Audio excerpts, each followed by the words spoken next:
Hi, everybody. Dr. Joan Land here. So glad to be with you. We have a fascinating topic today.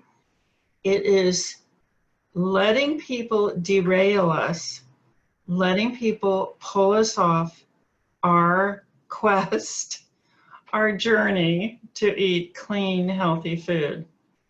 Now, what am I talking about? So some of us might have declared to our household members that we don't want to eat processed foods anymore. And they may feel threatened by that. They may be unhappy about that. Maybe eating processed foods with a household member has been a kind of a bond with them. And they think they're going to lose you if you stop eating processed food with them. So they bring in the most tempting things and just try to persuade you, don't you want some of this? I'm having some. And then they eat it right in front of you. Or maybe somebody yells at you, or maybe somebody criticizes you, or maybe somebody shames you. So this can be a situation where you're at a social event and somebody else thinks they know better than you what you should be eating. And so they shame you. I don't know if you've ever had this happen. I have had this happen so many times. And they will say things like, oh, you could have it this time. Or, if you don't eat that, so-and-so is going to be really insulted. Or so-and-so is going to think that you are not celebrating. If you don't eat this, well, they made it just for you. Don't you know that? So these are things that are really hurtful.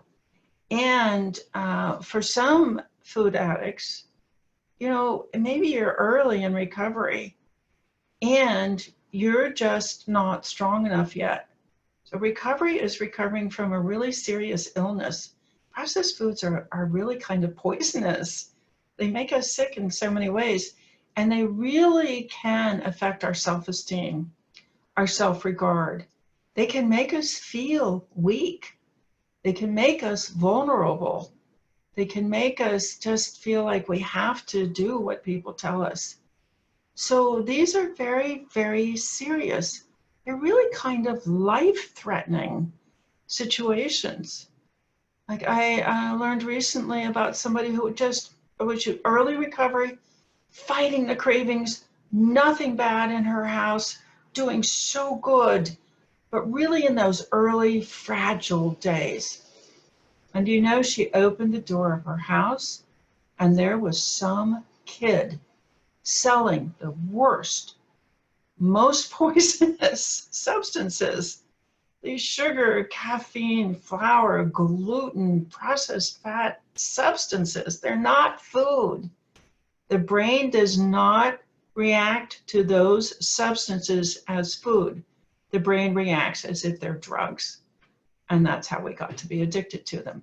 Processed food companies are controlled by the tobacco companies, which way, way long ago were coached by the sugar companies. So sugar's been addictive. They've known about the addictive properties of sugar for decades. And the tobacco companies took that play card from the sugar industry, and now they've turned it around and they've applied it to processed foods. So what are we going to do about this? This is not easy, because often in the process of eating processed foods regularly, we've become isolated. So we feel like it's just one person against this other person. And then we know that processed foods make people angry. It's just a chemical reaction in the brain. And that when we tell that person that no, they may not eat processed foods in front of us, and no, they may not shame us at social situations, we can write emails in social situations and just say, I will bring my own food, or I don't want anyone to comment on my food or what I'm eating or what I'm not eating. And it is always okay to leave, because that's an abusive situation. If somebody is trying to get you to do drugs, you kind of know it. Like somebody says, oh, shoot up some heroin with me, or snort some cocaine, and you don't want to do it. You're like, oh, you know, this party's not for me. I'm going to leave. Somebody who says, eat sugar, you know, have some gluten, have some casomorphine in this dairy product. Well, I know it's not common practice to leave, but you can always say, I have a headache or I have a stomach ache. Maybe what you really have is a heartache, but you can leave. It is okay to leave to protect yourself. So please talk to your health professional if you are having problems with somebody who's pushing processed foods on you. Then the best thing to do is to find other people to hang out with, because we all want to be in community. We all want to be connected to other people. And in the United States of America, people are eating 1 pound per person per day of gluten-containing flour and corn flour, sugars, including high fructose corn syrup, high-fat dairy, and French fries.